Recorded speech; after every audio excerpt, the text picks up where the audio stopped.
ऐसे में जो लोग अपने घर में अखंड दीपक जलाते हैं उनको किन बातों का खास ध्यान रखना चाहिए, ये जानते हैं पंडित जी से। बताएं पंडित जी।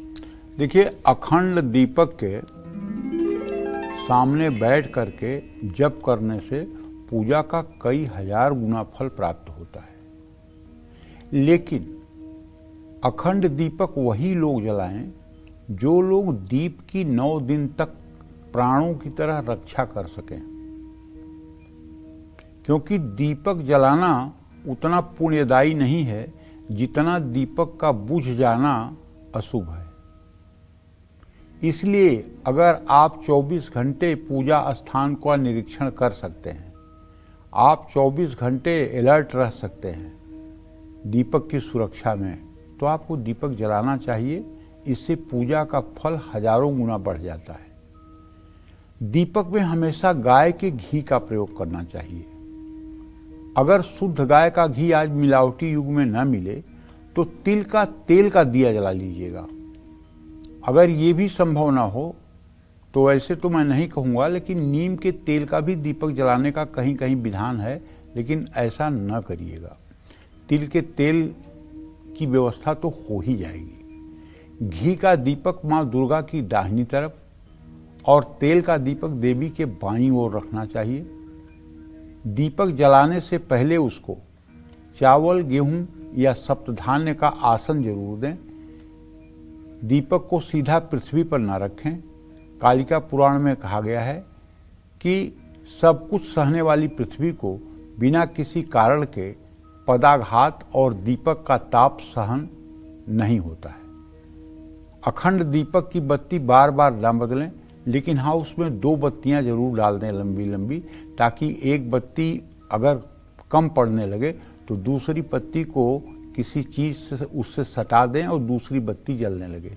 2 बत्ती तो जरूर ही डालना चाहिए, ठीक है। और दीपक से दीपक नहीं जलाना चाहिए। जैसे एक दीपक जल रहा है तो उसी से आपने दूसरा दीपक जला लिया, या उससे आपने धूप बत्ती जला लिया, या उससे आपने अगरबत्ती जला लिया, ये महादोष है। हर समय माचिस का प्रयोग करें। इससे क्या होगा कि अगर आप दीपक से दीपक जलाएंगे तो इससे रोग भी बढ़ेगा, ऋण भी बढ़ेगी, शत्रुता भी बढ़ेगा। अच्छा, जिन घरों में मैं मतलब कि अनुभव की बात कह रहा हूँ, जिन घरों में बहुत दिनों से पूजा पाठ नहीं हुआ है, मतलब 10-20 साल में कभी पूजा पाठ नहीं हुआ है नवरात्रों में, ऐसे भी घर हैं।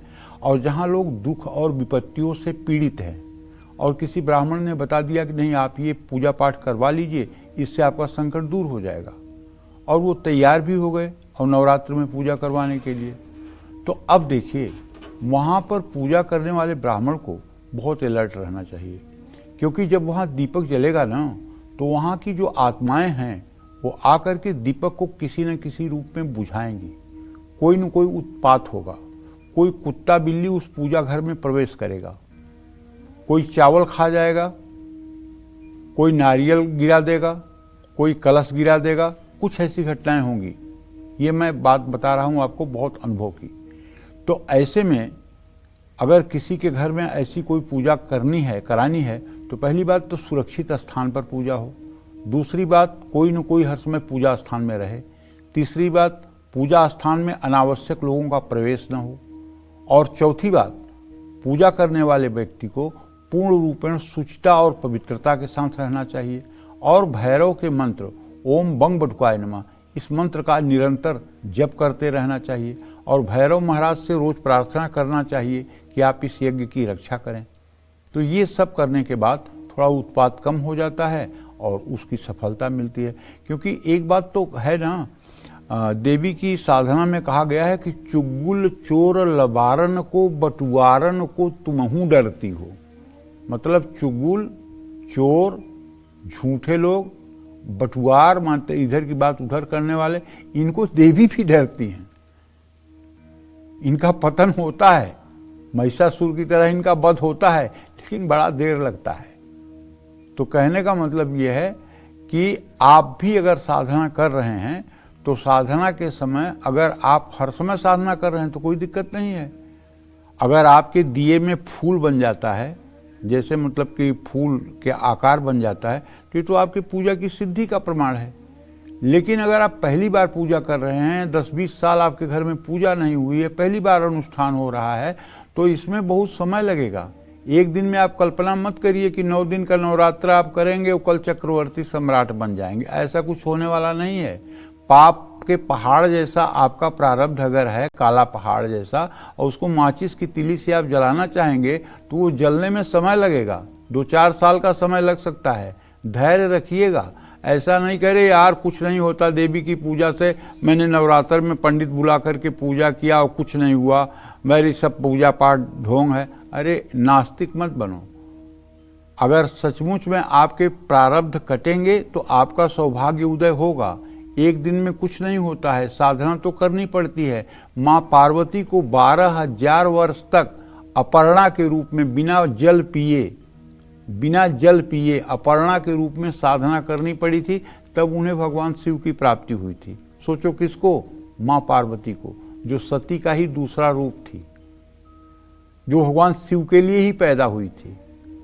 कोटि जन्म लग रगर हमारी, बरहु संभुनत रहूं कुंवारी, ऐसी जिसकी मतलब की जो है स्थिति थी। तो अगर 12,000 वर्ष माँ पार्वती को तपस्या करते हो सकता है, तो क्या आप 12 साल भी तपस्या नहीं कर सकते? अगर आप ये चाहते हैं कि एक दिन में चमत्कार हो जाए, अरे पूजा पाठ बेकार है, सब ढोंग की चीजें हैं, पूजा पाठ में कुछ नहीं होता है, देवी देवता कुछ नहीं होते हैं, अपनी किस्मत होती है, भगवान भी साथ नहीं दे रहा है, कर्म अपने खराब करोगे और भगवान को दोष दोगे, भाग्य को दोष दोगे। तो आप सबका भला सोचिए, सबकी खुशी में खुशी मनाइए, किसी की निंदा मत करिए, किसी की निंदा मत सुनिए, और अपने अन्न से अपना निर्वाह करिए, गलत प्रकार के धन से अपने आप को बचाइए, और सात्विक तरीके से रह करके जगदम्बा की उपासना करिए। अगर आप केवल दिन भर में 10 बार माँ माँ माँ कह करके भी दुर्गा का ध्यान कर लेंगे तो भी बात बन जाएगी। और आपको एक बात बताऊं, दुर्गा सप्तशती में एक चैप्टर है सप्त श्लोकी दुर्गा, अगर उसका ही पाठ आप सुबह शाम कर लें तो पूरे पाठ का आपको फल मिलेगा। जैसे देवी त्वं भक्त सुलभे सर्व कार्य विधायिनी, कलौ ही कार्य सिद्ध्यर्थम उपायम ब्रूहि यत्नतः। ओम क्लीं ज्ञानी नाम चेतांसी देवी भगवती सा बलादा कृष्ण मोहाय महामाया प्रयक्षत, दुर्गे स्मृता हरस भीत मशेष जंतौ, स्वस्थ स्मृता मतमती व शुभांत दासी, दारिद्र दुख भय हारण कातुदन्या, सर्वोपकार करणाय सदार्थ चित्ता, सर्वमंगल मंगल्ये शिवे सर्वार्थ साधिके, शरण्ये त्र्यंबिके गौरी नारायणी नमस्ते, शरणागत दीनार्थ परित्राण परायणे, सर्वस्यार्थ हरे देवी नारायणी नमस्ते, सर्वस्वरूपे सर्वेशे सर्वशक्ति समन्विते, भयभ्यस्त्राहिनो देव दुर्गे देव नमस्तुते। रोगान शेषान पहंस तुष्टा रुष्टा तु कामान सकलान भीष्टान, त्वामाश्रिता नम्न विपन्नाराणाम त्वामाश्रिता है सैताम प्रयान्त, सर्वा बाधा प्रसन्नम त्रैलोक्यस्य अखिलेश्वरी एवमेव त्वया कार्यम असमद वैरी विनाशनम। अगर इसका भी श्रद्धा पूर्वक सुबह शाम आप पाठ करिए तो मैं दावे के साथ कहता हूं कि आपकी हर मनोकामना पूरी होगी। जय मां विंध्यवासिनी।